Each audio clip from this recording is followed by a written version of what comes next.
ছোটবেলায় একটা কবিতা অনেক শুনতাম। লেখাপড়া করে যে গাড়ি ঘুরে চড়ে সে, কিন্তু বর্তমান সময়ে এসে তা শুধুই বিভীষিকাময় এক প্রহসন মাত্র। বর্তমান সময়ে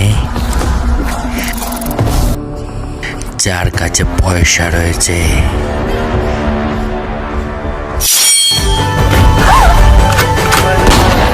তোমার আমার প্রেম গল্প না রঙে রঙে রাঙা। আর যার কাছে পয়সা নেই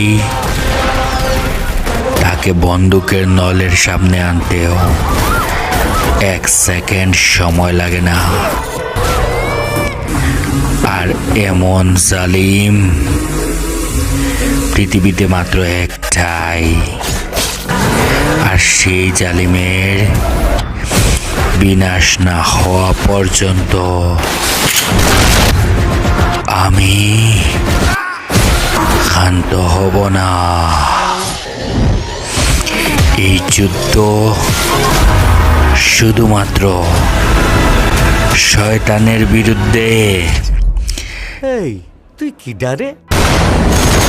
ইনসাফ প্রতিষ্ঠা করার জন্য।